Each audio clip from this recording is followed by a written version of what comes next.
Hello everyone.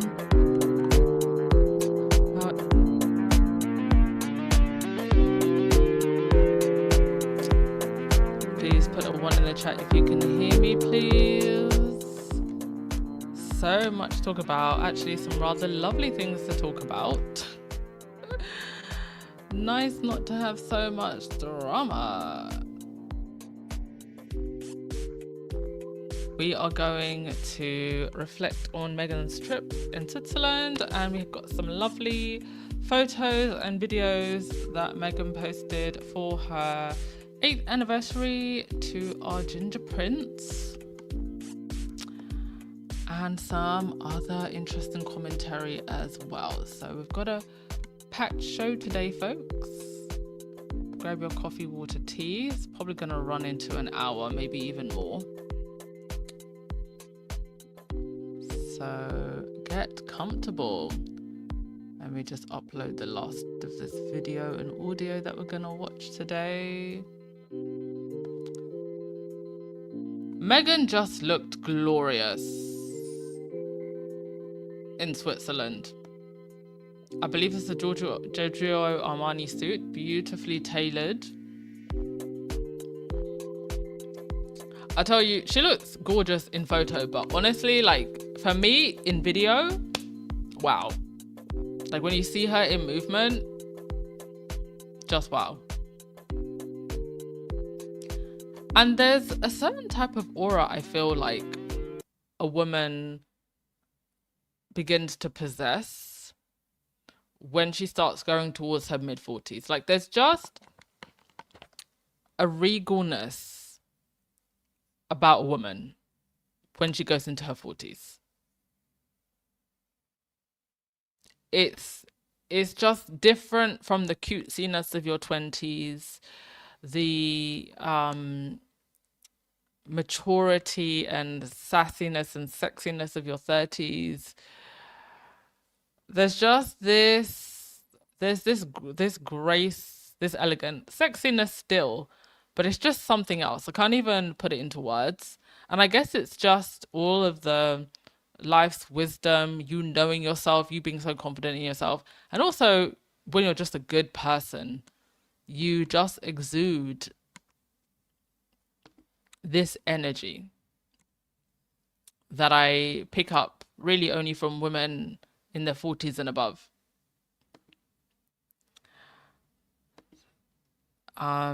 So let's get into it. I think we will start with Harry and Meghan's anniversary first. Did I upload the video? Do you know, this is one of those days where I've got so many videos that sometimes things get missed. I think I have to go into my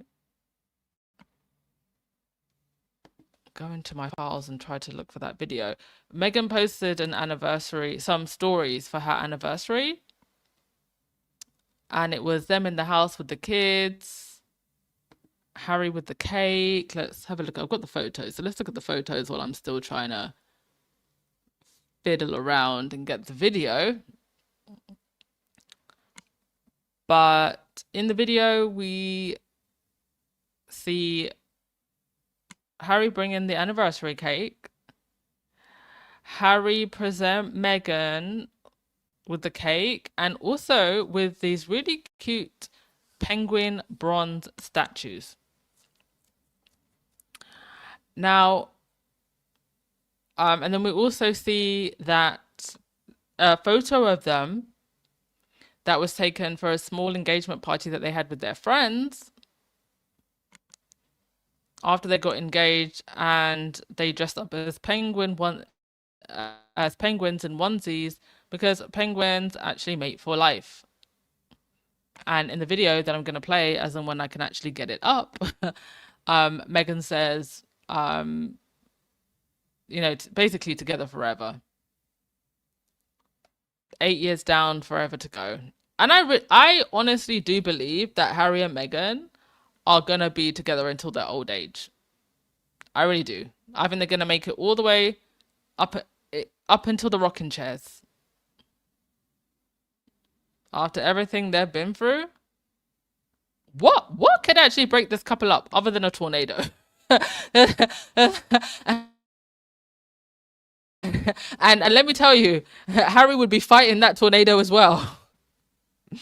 They've been through it. Literally, the whole world against them two. A whole 3,000-year-old institution against them two. The whole Rupert Murdoch, Jonathan Rothermere, media empire against them two. Every troll online against them two.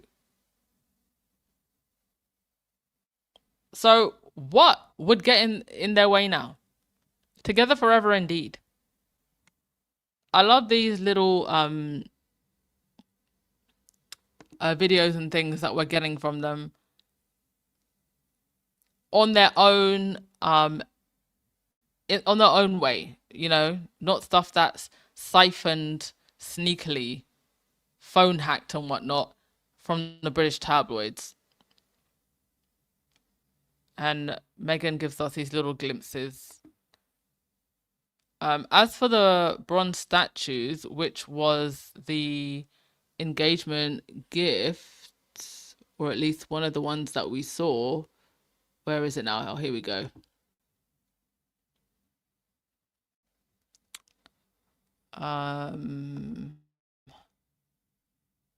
So apparently these were commissioned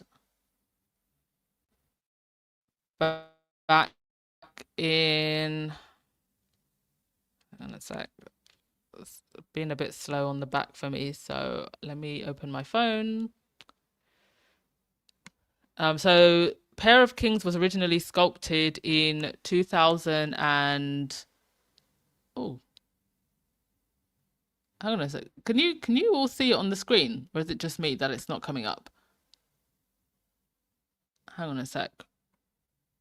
Let me try that again.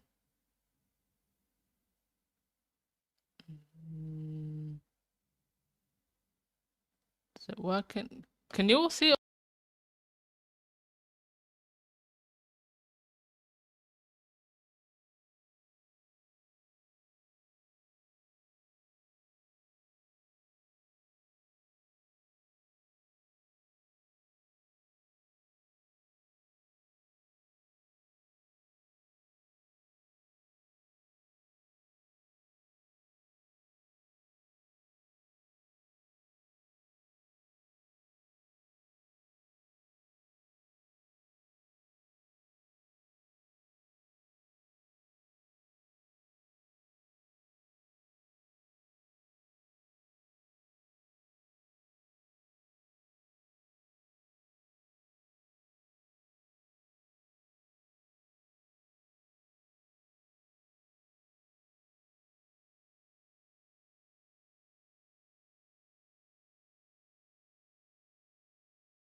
Because I was kicked out for some reason and then the sound went out. So let's try that again. Can you all hear me? It's all right.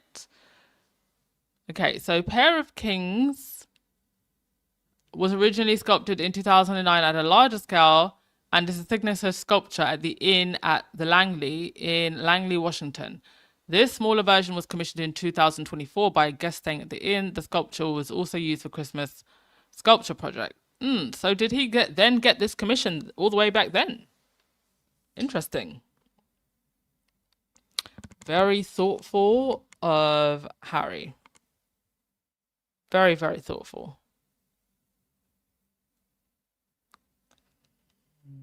Greetings to everyone who's coming to the chat. Appreciate you for being here. Yeah, it's something about Meghan. She's that girl. And you know, when I see Meghan in activist mode, it just reminds me that, you know, when you're that girl, people will try to convince you somehow that you're not. They will honestly try to make you feel like you're not that girl when you absolutely are. And you really have to know your power, know your presence. Know what you're capable of. Know that you were born to shine, you know? And don't let anyone convince you otherwise. All right, now that I've been allowed back into the stream, let's try and get this anniversary video up. It was very, very sweet. So I definitely want to play it. But the internet isn't allowing us to be great, so give us a minute. What did you all think of Meghan's speech as we're waiting? What was your feedback? Was there anyone actually, do we have any squaddies in Switzerland who were on the ground? Anybody managed to actually catch a glimpse? Switzerland doesn't really have like a celebrity culture. From what I can see, like that's just not their thing. So it was very I think it was very respectful fanfare. There was actually a crowd, contrary to what the haters are saying. It's just like the where the camera was angled, they were all standing in front of Meghan, not behind her. There were like people passing behind her, but there were people mostly standing in front. But we'll get to that in a sec. I just want to load these videos so we can see them. Also, Meghan posted a carousel on her Instagram, and it was a whole bunch of wedding photos. And not featuring that family. There was like one that Charles was in, but it was like the back of his head. And who could forget when Harry and Meghan were at the altar, salty heifer William being salty in the back. My. The day the fairy tale was rewritten. Because you had a prince and a princess who rescued each other. I would say the princess rescued the prince more. She rescued him. He rescued her. They rescued each other. I tell you what, we didn't see these type of pictures at Kate Williams' wedding. And according to Harry, William smelt of alcohol on his wedding day before the party started. Dear oh dear. Gorgeous photos though, like literal art. Surely two people who are truly in love. Okay, so here is from Meghan's Instagram. Let's have a watch of this. Happy anniversary to and Papa. I love you. Blow them. Blow them. Yay! Yeah!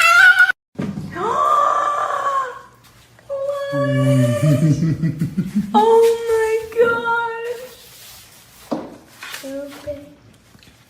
This is when Mama and Papa, when we got engaged, we had a party with all of our friends and we said everyone wear an animal onesie and we were penguins.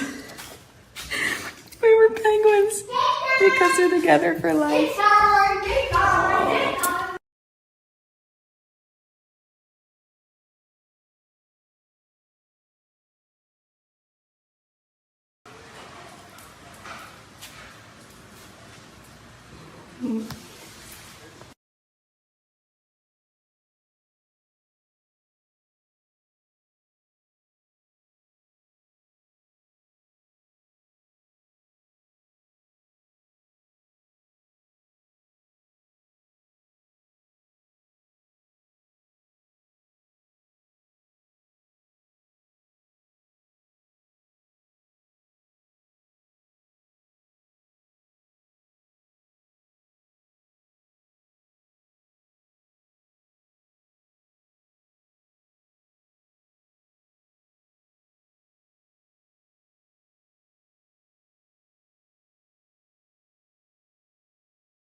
Oh, okay. I don't know if Baron has the same podcast, same problems on his podcast.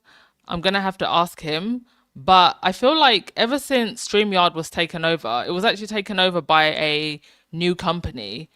It's like the back end, it's just really slow. It's glitchy. So I don't know if it's just me or my laptop or what, or internet or what, but it's a bit glitchy. I'm so sorry. Were you able to hear the sound of the video though? Because I can hear people saying no sound. Electrostorm, you said, I saw people passing by and noticing it was her. I took a pitch. Yeah, there was a guy on the bike. Gail Lewis, you said, I read that some squaddies there spoke to Tom Skies and put him in his place. I hope they did.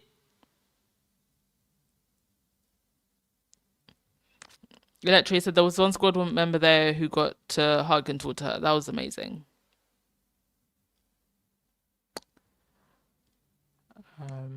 Yeah, Arch and Lilibet are two little characters for real. There was one other video that I actually wanted to be able to play you all, but the internet won't let us be great. Let me see if I can. Give me a sec, folks. If I can actually get this, otherwise, no. Okay, never mind. Never mind. Let's move on. Let's move on to Meghan's speech. So, I'm going to play the audio. Well, first of all, let's just look at the pictures because, excuse me, madame. In another lifetime, in another parallel universe somewhere, Meghan is Madame President. Because does this not give you Madame President? Imagine if you had this as President of the United States of America right now. And not an orange who has the brain of a cabbage. That's what the United States has right now. An orange who has the brain of a cabbage. Just flawless. The bun, the dark makeup. Flawless. Here's like a full picture of her outfit. Minimalist but classy jewelry. All right, let's have a listen to the speech. It's about 10 minutes and I'm going to give some commentary. Here we go. Thank you for being here this evening. And thank you, Dr. Tedros, not simply for your leadership at the World Health Organization, but for your clarity in recognizing that this is not simply a technology issue. It is a public health issue, and a human one. Behind us stands the Lost Screen Memorial. Not statistics, not avatars, not data points, children. Each name belonged to a child who was loved beyond measure. A child whose laughter once filled a kitchen, whose shoes once waited by a front door, whose future once felt limitless. And now their faces ask the world questions we can no longer avoid. How many more millions of children will be harmed by products that, while innovative, are still designed without sufficient safeguards? And when will children be able to enjoy the extraordinary potential of technology without it compromising their well-being? For too long, we've accepted a dangerous bargain that modern connection must come at the cost of the innocence of childhood, that innovation excuses injury, and that speed matters more than safety. But we would never accept this logic anywhere else. We did not tell parents to create their own seatbelts. We did not ask children to test unsafe medicine. We did not shrug at poisoned water or defective toys and call it the price of progress. We acted, and now the world must act again. Because children today are being shaped by systems designed to capture attention at absolutely any cost. Relentless algorithms, exploitative engagement, and endless exposure to harmful content that they are not seeking out. When a joyful and athletic young girl goes online looking for healthy recipes and instead is fed body dysmorphia content and pro-anorexia videos, leading her to be hospitalized for months with a severe eating disorder, her family sees their vibrant daughter suddenly sick from the social media she logged into. That is Katie. When a kind, warm, handsome teenage boy is overcome by a breakup with his girlfriend and goes onto social media looking for quotes of affirmation to help him get through it, the platforms preyed upon his pain. And instead of just offering him the words of encouragement he was searching for, they offered him ideas of how he should take his life. And he did. That is Mason. And when a beautiful young girl has a pizza and movie night with her parents, there in the living room, and before she heads to bed, she asks her mom for a cord to charge her phone. And in the early hours of the morning, her mother finds that her daughter has hanged herself. Overwhelmed by the online bullying she had been subjected to, silently suffering while keeping a brave face for those who loved her most, at 14 years old, that young girl followed the detailed instructions of a video that was pushed to her feed, showing her exactly how to take her life. And she did. That is Anglin. As her father, Tony, shared with us a few years ago,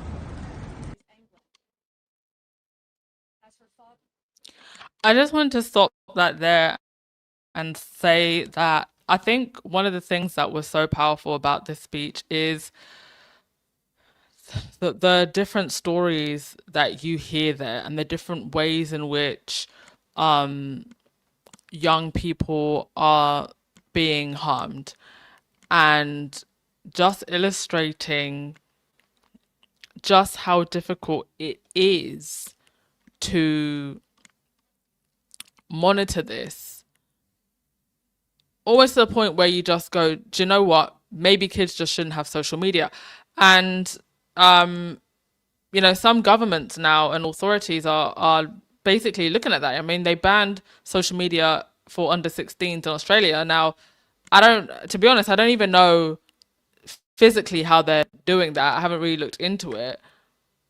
But it's just an illustration of how, what you hear Meghan say, how we do need to put measures in place, because with the internet has been around and been evolving for some time. And since its inception, we've seen how people can take advantage of the vulnerable, especially children. But it's like with every evolution, the seat belts have not been put in place. And that is primarily because I believe of profit and because of who is running these technology companies.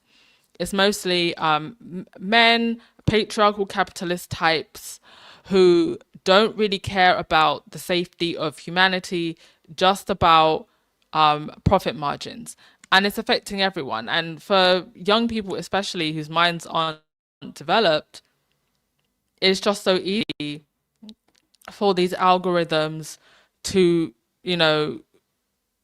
catch them. And there's been evidence of this. For example, if you, I remember there was a controversy a while ago on, I think it was TikTok, where if you say took a selfie photo and you deleted it very, very quickly, the algorithm would assume that you were self-conscious about your looks. So what would it do? It would feed you posts about body image. It would feed you ads about, things like makeup and beauty. So, these platforms, they're built for profit in a way that is just so dangerous. And now it's not even about them being built for profit. It's also built for propaganda. We're seeing this with things like the manosphere, the way young men are being radicalized. So let's continue. If love could have saved our children, they would all still be here. Because these children were deeply loved in the same way that you and we love our own children. These stories are not isolated, they are consistent, and they are not the fault of the child nor the parent. Across lived experience, court cases, authoritative medical and media journals, and testimony from families, a clear and urgent picture is emerging. At the same time, advancing technologies such as AI are not just repeating past mistakes, they are accelerating and amplifying them. The risks are compounding. We are seeing new forms of harms emerge faster than our systems and ourselves are prepared to respond, affecting children at alarming scale and across borders. But these outcomes are not inevitable. And prevention begins with one simple principle. Children must be safe by design, not safe by chance. Because danger now travels globally, instantly, invisibly, and intimately. And our protections must do the same. And as technology advances at extraordinary speed, we cannot simply stand by waiting for the damage to catch up with us. This is why brave parents, such as Amy Neville, here with us today, are turning unimaginable grief into action. Amy lost her 14-year-old son, Alexander, a child targeted through a platform engineered for engagement, not for protection. And she'll be sharing her story with you shortly. Today, she is here not only as a mother, but as an advocate and an activist, working to ensure that no other family has to experience the same loss. Her voice and the voices of so many others remind us of what is at stake. Children are no longer just participants in digital spaces. They are too often the product. Because when they tick the box and they sign the terms and conditions, they don't realize that they may actually be signing away their life. Because the small... I think another really important part of this debate is we've now entered an age where both parents and children need to be taught social media literacy or social media critical thinking. If children are going to use or have access to social media. Personally, I say this as a millennial who grew up with the internet age, I don't actually see that there's any reason why anybody under the age of 14, 15 should be using social media. I see no benefit to it. I just think that until these algorithms are fixed, I just don't see any benefit to it. I see more cons than pros. And I think of the internet that I grew up with. I think was still, not that the dangers weren't there, but there was still an innocence to it. Like the most you were doing was customizing your MySpace, posting cute things on Tumblr. It was only really until I would say we're going into the early 2000s. Not that it wasn't happening at the beginning or the onset of the internet, but really early 2000s. Then you're hearing about, so there's like creepy men that try to, talk to young kids. Like it was very much like a slow unfolding. But then we got to a point where it went from, okay, it's not just creepy, disgusting perverts that are physically trying to, gain access to vulnerable children, vulnerable people. Now it's the algorithm trying to get access to you, trying to keep you addicted, so it's like the danger evolved, but our response did not. So it's like, I remember we had all of these campaigns, the stranger danger campaigns that were being, that you would get when you were a kid, went from, okay, it's not just stranger danger in the streets, it's also stranger danger online. Don't talk to people online, don't meet up with people online. But there's all these other invisible dangers that we didn't envision. And it's like the technology moved faster than our preventative measures to keep us safe, and also the law. A lot of the laws that we're now seeing are very reactive. Like in the United Kingdom, they passed some emergency law where you can't, do AI manipulated images of people. All of these laws are having to be passed as well. So it's like we're not moving fast enough, and a huge part of change, I think, has to be just educating people. Because the small print didn't spell out that it was going to prey upon their vulnerabilities and drive them to content they weren't looking for to keep them engaged for as long as possible. They didn't know that the platforms valued profit over people.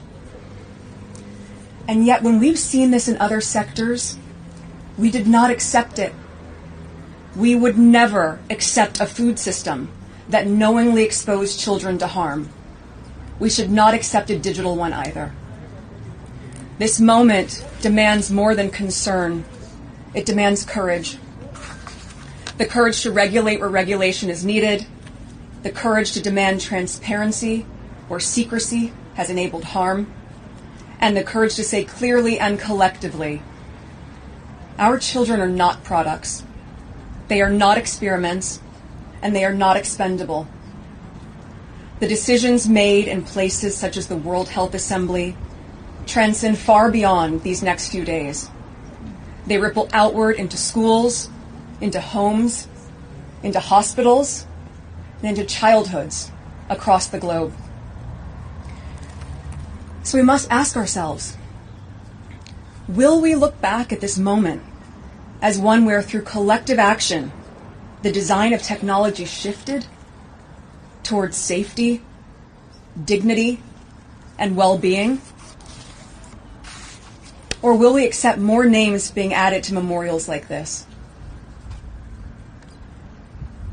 Because if an adult is barely able to survive the bullying and predation of the online world and the dangers that these platforms bring, how is a child? Let this not only be a moment to reflect, as Dr. Tedros said, let it be a mandate for action. So speak up. Demand better from the platforms shaping our children's lives.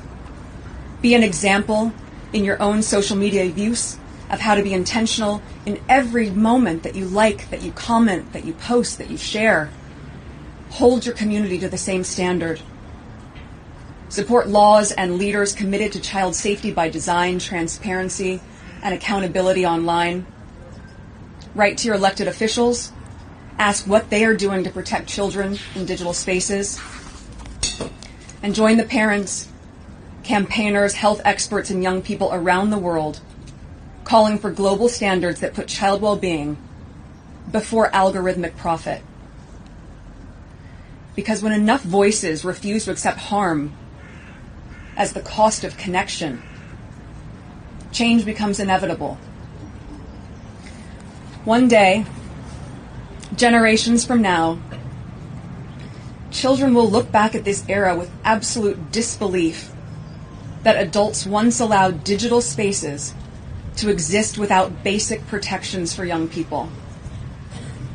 But let's do something now so that they will also look back and see that during this increasingly polarized time, where people can barely agree on basic facts,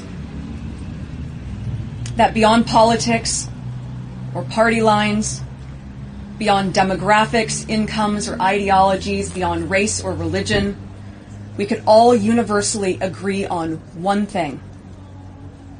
We want our children to be safe. Let our children look back at this moment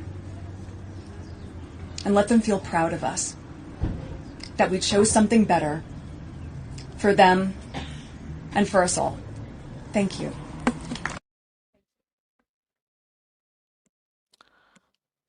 Each. And every word with purpose and every word true.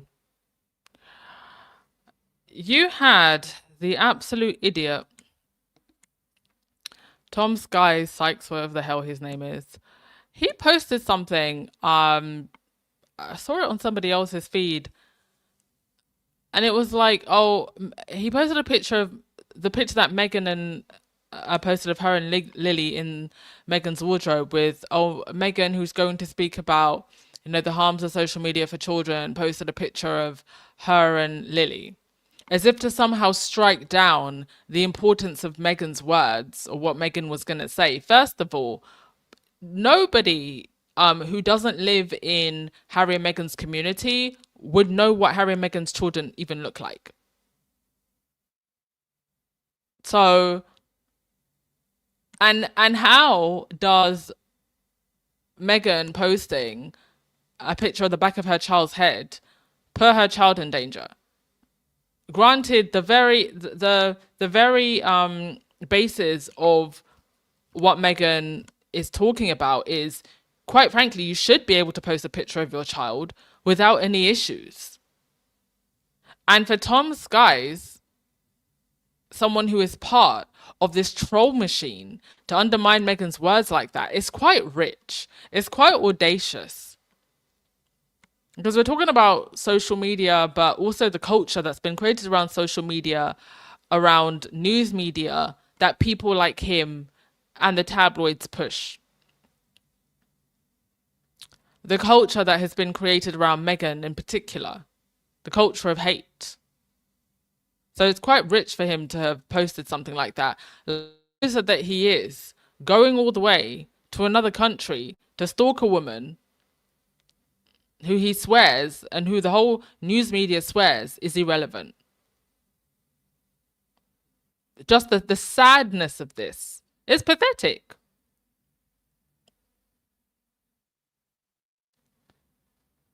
Meghan's biggest fans couldn't make it to Switzerland, but you did. You a troll.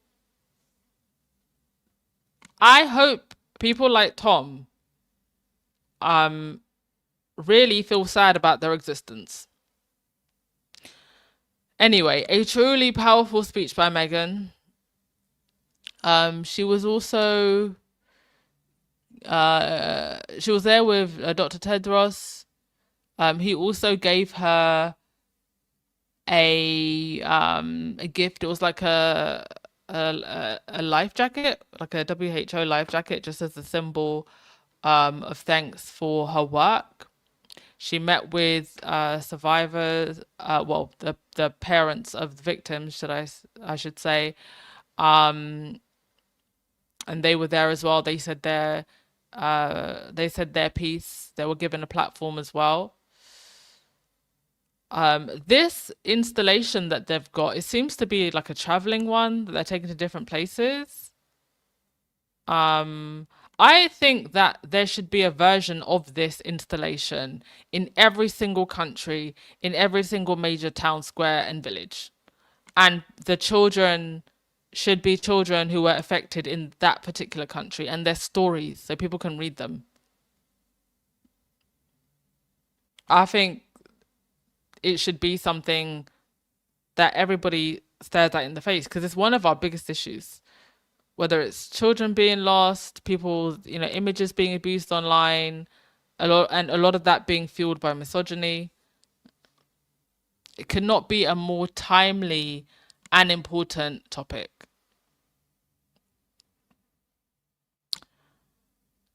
And the difference, night and day, between, Meghan's presentation, her confident, and Kate's trip. Very interesting. Very interesting. Oh, this was I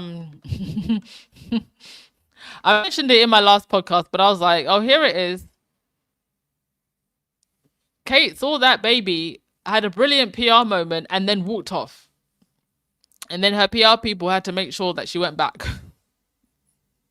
Do you know what's so interesting is all of the royal women in this family, in their own unique ways, even Kate, seem to shine brighter than the men. It's the institution that wants them to be smaller. And this is always a problem for the men. Because A, their egos. B, they don't know what to do with that shine. When she's on her own, Kate still manages to get something usable for royal PR. William, whether he wants to admit it or not, cannot stand on his own.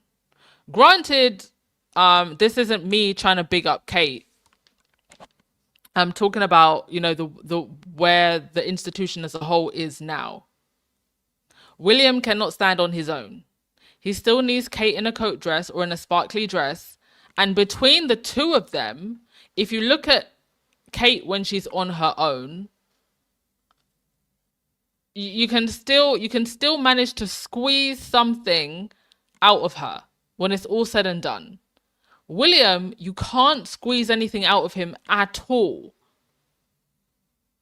And so how is William, as king, meant to lead this institution? When you put them together, it's a disaster because they can't stand each other. But between the two of them, you still get something with Kate. You get nothing with William. And that's a problem for William. And so I think, as I go into the next story, their next tour, which I don't think that they even want to do, is really going to be make or break. Because we haven't had a tour from Kate and William since the Disaster Caribbean tour, and now they're going to India. Now, the United Kingdom and India, oh, it's a history. It's a whole history lesson. We'll be here a whole year giving you a history lesson. And I ain't got a year to do a podcast that long.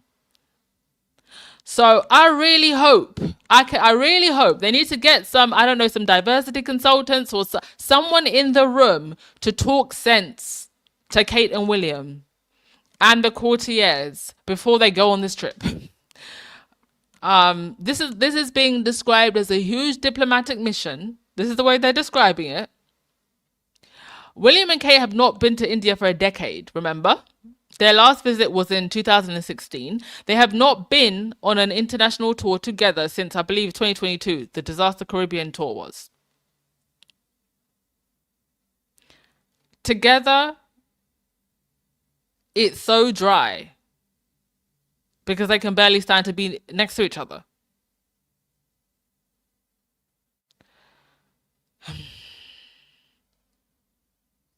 It's going to be interesting to see this tour. I'm actually looking forward to it. just because the last tour was so bad. And now we've seen when William goes on tour, the best he can do is plant a tree. I mean, it might take 2 tries, but you're able to get a baby to smile at Kate when she's on her own.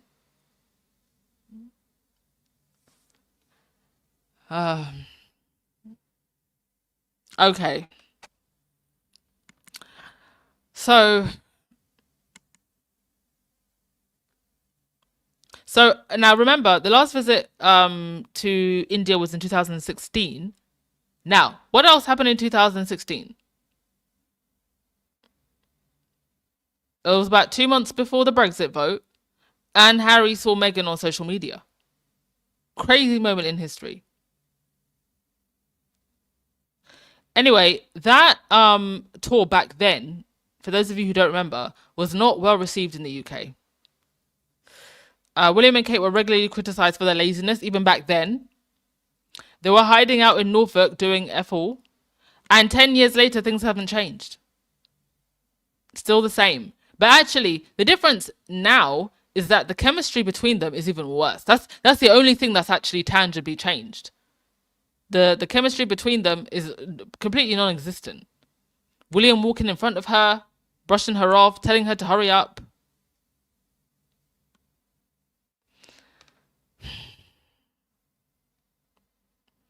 And I believe that part of the reason that they're dragging Kate to India, like I just said, if Kate isn't there, nobody actually cares about William. Granted, like I said, the people are losing interest in the monarchy regardless, but there's still some interest around Kate and her dresses. And we've seen with the last few Earth shots, really nobody cares when William is there on his own.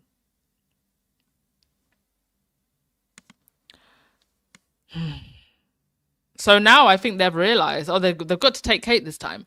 William can't go on a trip on his own. So plans are being made for Kate to attend William's Earth shot in Mumbai, while also taking on a politically sensitive trip to the new capital of Delhi. William will host the 6th installment of his environmental awards in Mumbai, with Kate marking the 3rd time she has attended awards, having previously accompanied him at the star-studded event in London in 2021 and Boston in 2022. Kensington Palace aides and mandarins at the Foreign and Commonwealth Office are confirming it's now right for the Prince and Princess to launch their biggest joint venture in more than 4 years, especially following the success of the King and Queen State visit to the US earlier this month. Was it a success? Was it a success? Is that what we're calling it? I mean, it wasn't the flop I thought it would be, but would I call it a success? It's rather embarrassing, is what I would call it. What was successful about it? Did they manage to get Andrew a pardon? What was successful about that trip? So a royal source said, the Prince and Princess of Wales stand ready to assist the country however they can. The plans are in the early stages, but it promises to be an amazing experience. Assist the country how? An amazing experience for who? A huge diplomatic mission, y'all, and it's literally just Earth shot. I don't know why I called it Earth trip. Earth shot. I mean, they might be asked to do some so-called soft diplomacy. We're going to get a trade deal, y'all. Cheaper sugar.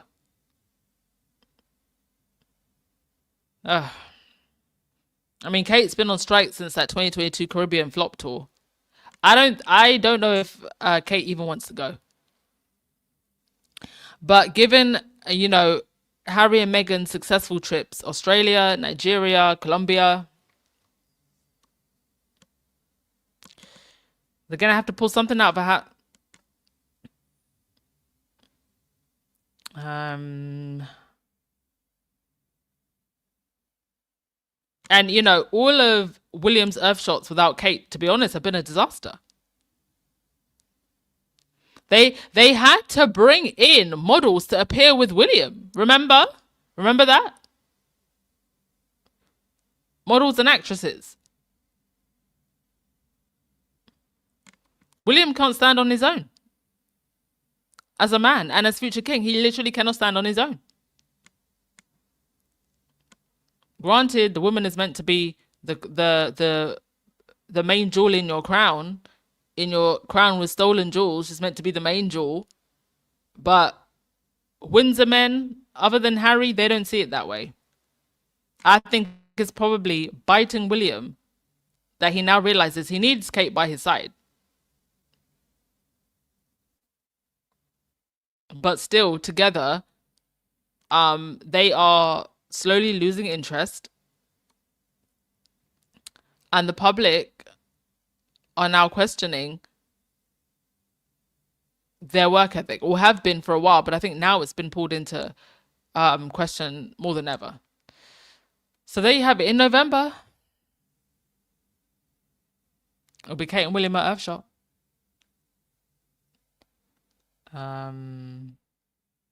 Let's go to your comments.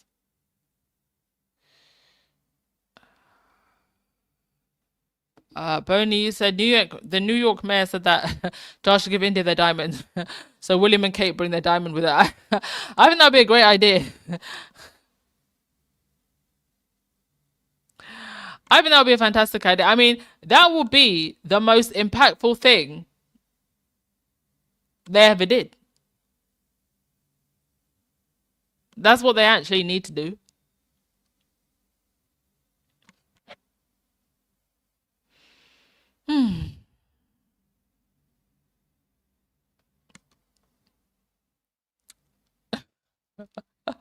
Yeah, William always has his rump in the air. Oh my god.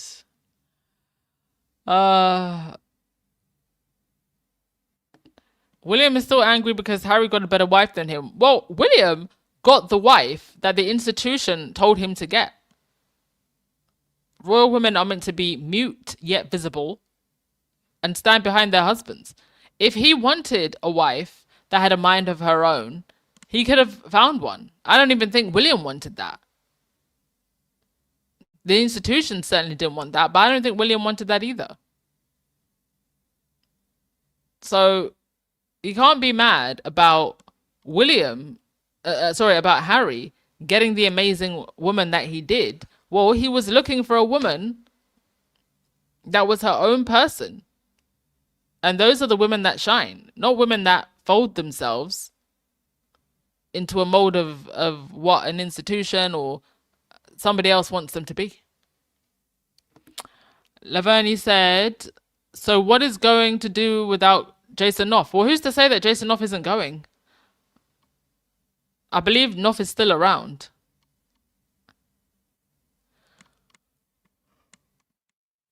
William's probably disappointed that Kate has to come and he won't get some time with Jason Knopf. They might bring the kids to India? Do you think? They celebrate mediocrity. The bar is in the earth's crust, indeed.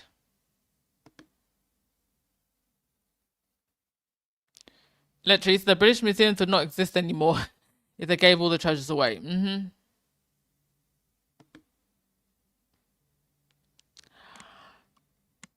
Okay, let's move on to something quite funny, actually. This lady posted a very interesting video about a Meghan hater. And I think this really is a deep dive into the psychology of these people and just how sad they are. So we're going to take a listen to this, and you're going to laugh, but also just be horrified. Probably both emotions, because it truly is horrifying and weird how obsessed these people are with Meghan and how they just don't have their own lives. So have a listen.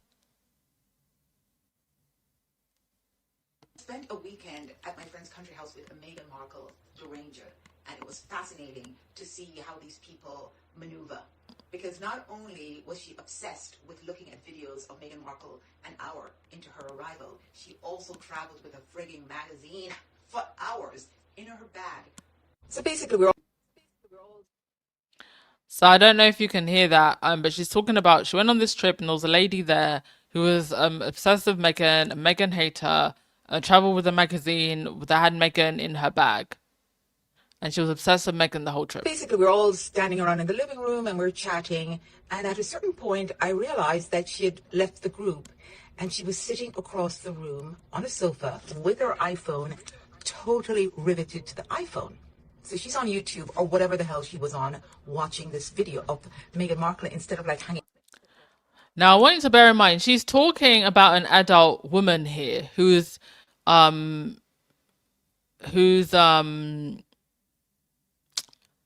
obsessed with Meghan, but the way in which these algorithms catch people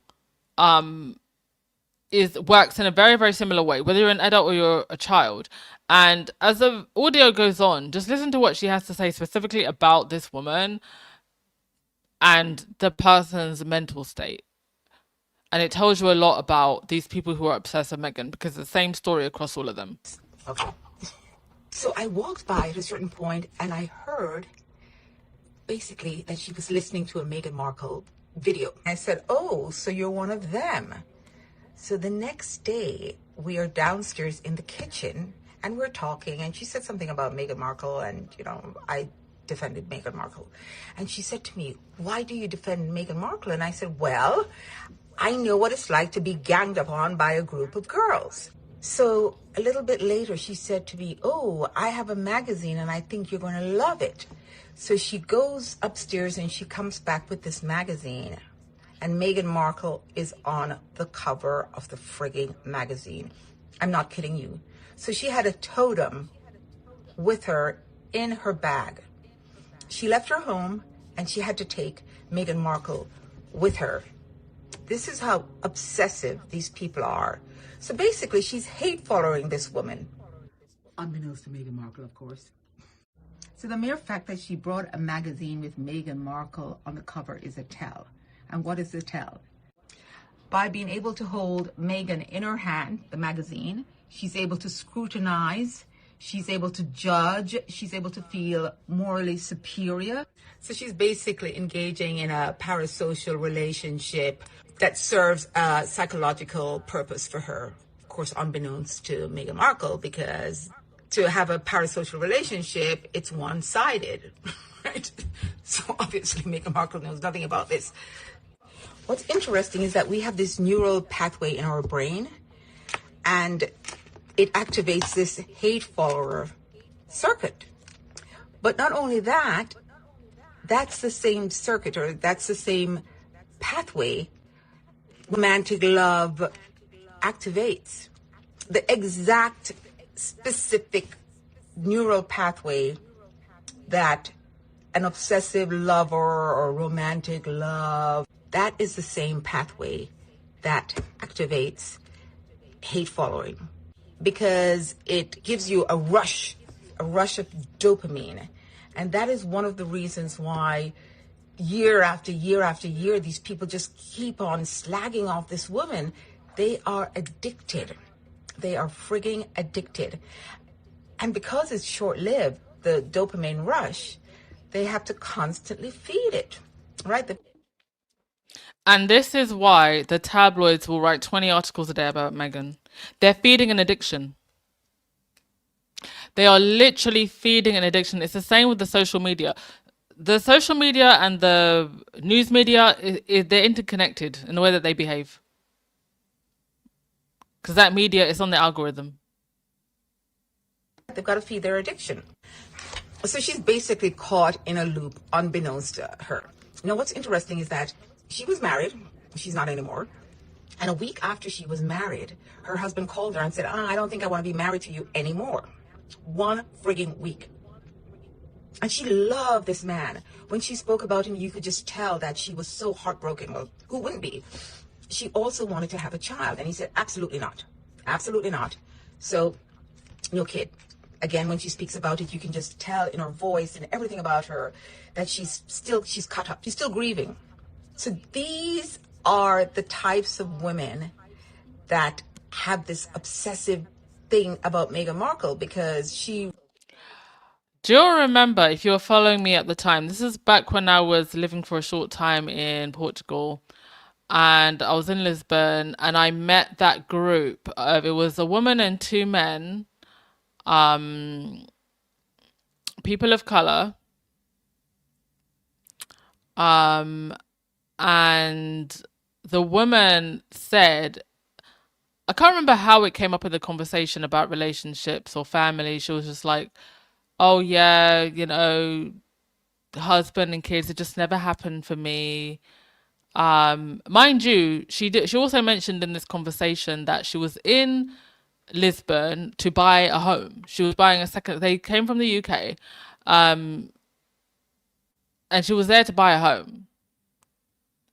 So even with this amazing accomplishment, which I think is an amazing accomplishment, to buy a home as yourself as a woman, for her, she hadn't got married and she hadn't had kids, and that was something that was weighing on her. So there is something to be said. Not that every woman who's going through that is obviously a Meghan hater, of course not.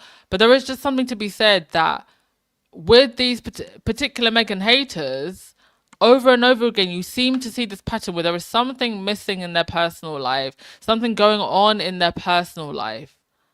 Especially the very prominent Meghan haters, the women, as we've seen, the ones in media, Sarah Vine, Meghan Kelly. Apparently, Meghan Kelly's husband keeps on looking at Don Lemon's husband, honey. According to Don Lemon, Meghan Kelly's husband needs to stop looking at Don Lemon's husband, or Sarah Vine, who got divorced by Michael Gove. Women initiate divorces a lot more than men initiate divorces. She got divorced by Michael Gove. All of them. It's like there's something. Oh, Bethany Frankel. I'm going to get on to Bethany Frankel in a minute. Bethany Frankel has been causing some nonsense as well. But let's finish with this lady. Markle, because she represents everything that they want and they never got. Like this woman wanted the fairy tale. She wanted what society said you should have. And then when she got it, it didn't work out. And there you have this girl. She's black. Her mother is black. She's not white. And she snagged, as they would say, a prince.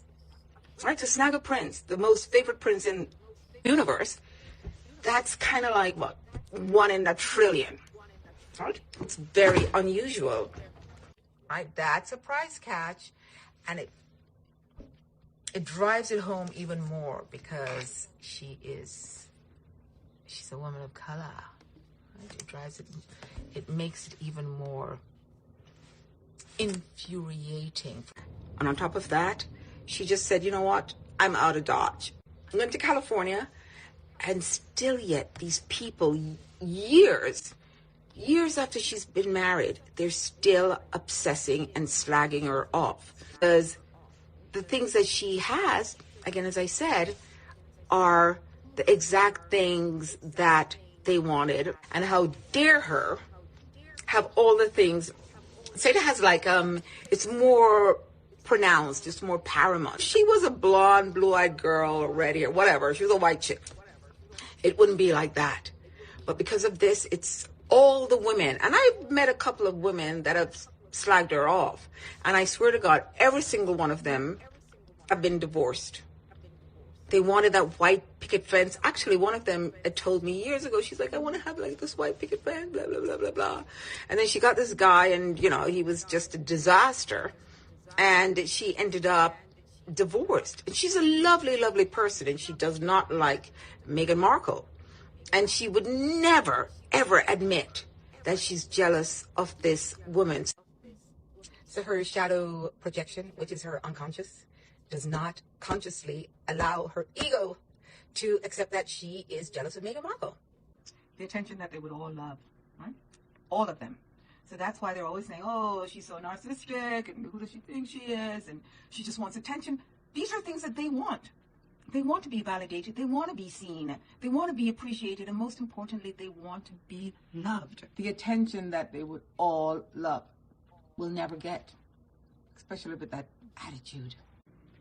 And because they're not getting that, they spew hate, which is really unfortunate. So sad. This is also a way of her projecting the shadow projection by. And you know, when you're putting out that amount of hate, people can feel it even before you say it. And can you imagine, provided he's also not a crazy troll, if a normal, nice man who wants to love a woman met a woman like this, who's just a crazy troll who obsesses over Meghan Markle, unless he's a crazy troll himself, no good man is going to take a woman like that seriously. He'll be like, what is wrong with you?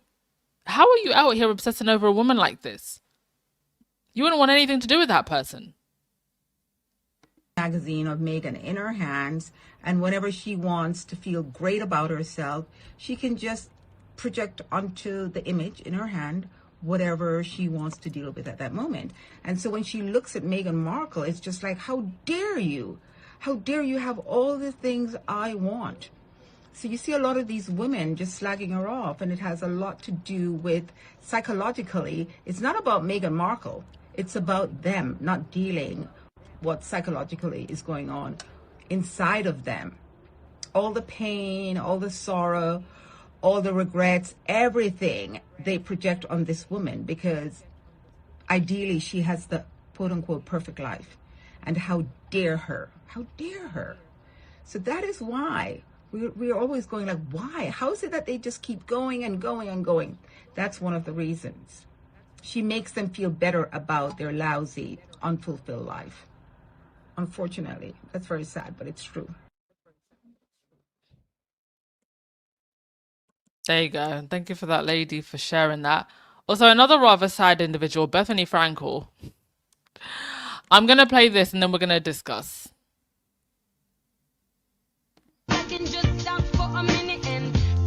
Bethany Frankel is a weirdo. I sent her a pair of shoes from New almost a year ago because I look up to her. Female entrepreneur, Bravo universe like me, and she's been on Shark Tank. She didn't tag us after wearing the shoes multiple times online, which, okay, that happens.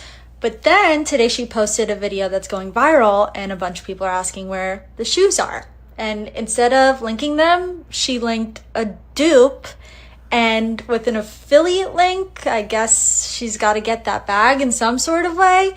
So she got the shoes for free from a woman-founded brand, mine, and then she made money sending her followers somewhere else. Anyway, Bethany, you're a weirdo. And for all the people asking, her shoes are new.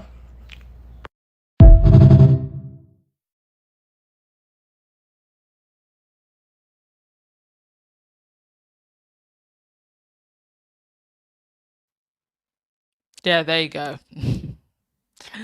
The same Bethany Frankel who was trying to advise Meghan on her business dealings, the same Bethany Frankel who can never take Meghan's name out of her mouth, out here undermining another woman who's a business owner.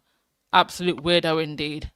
I remember when Bethany Frankel was on her TikTok telling us that she was going on a date. I haven't heard an update about that date since. Oh, and the same Bethany Frankel, by the way, whose biggest claim to fame in a while has been she went on a few dates with Meghan's ex. Meghan's ex, who moved on and is married. But she's still talking about Meghan's ex.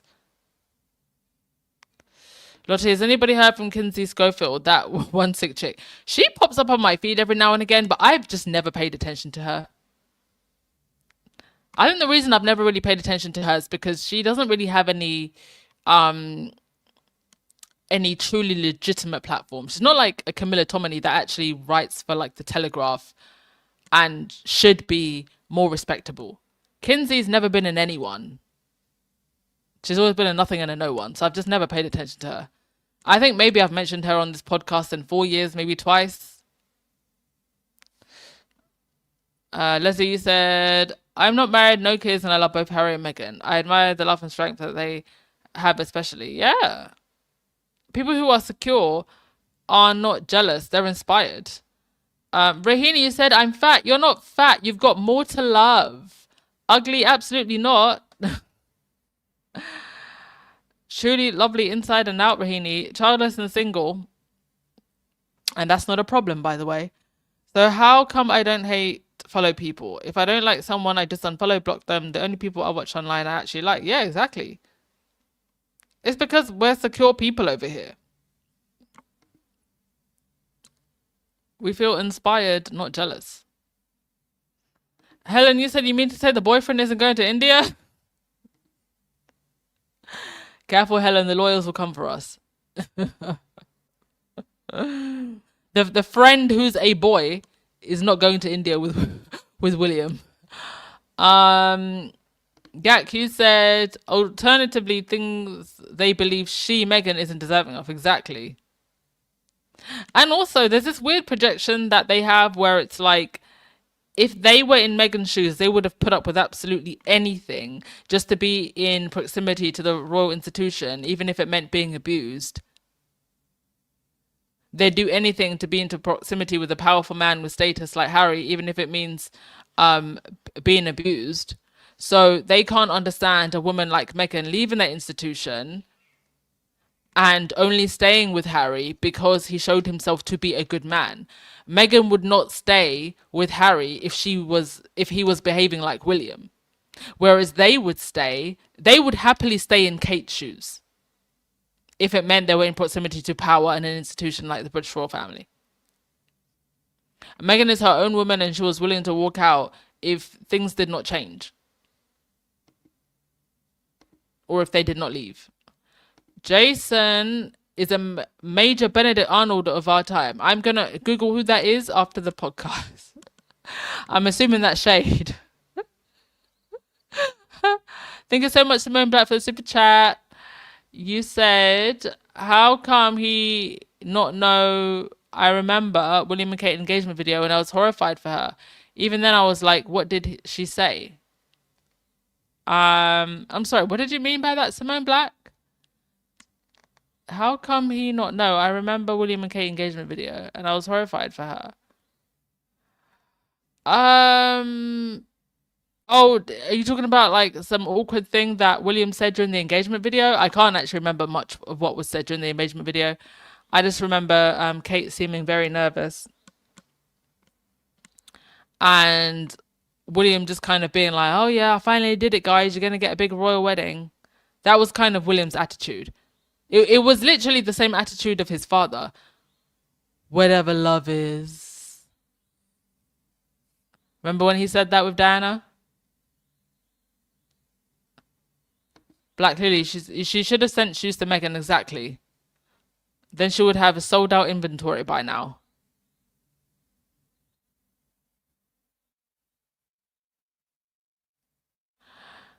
Rahini said, didn't Bethany Frankel's husband divorce her and take half of her fortune? I don't actually know about that. I don't know too much about her personal life, other than that one time she said on the TikTok that she went on a date, and we've had no update about that date since, and that she went on a like 2 cocktail dates or something with with Meghan's ex, and he wasn't interested. That's all I know about Bethany Frankel's personal life. But shout out to her husband if he did indeed get half of her fortune. The one man who ever lived that might actually deserve alimony is Bethany Frankel's ex-husband for putting up with that lady.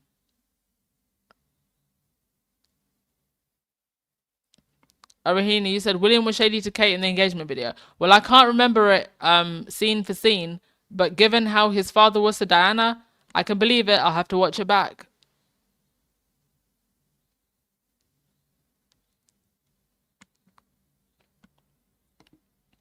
Okay, I think that was pretty much all for today. Is there anything else that I needed to mention? Nope. Thank you so much, everyone. Appreciate it. Thank you again to everyone who continues to support my candle line. I will actually have an update about that next, hopefully by Monday or Tuesday. But if you want to continue to support that, please do.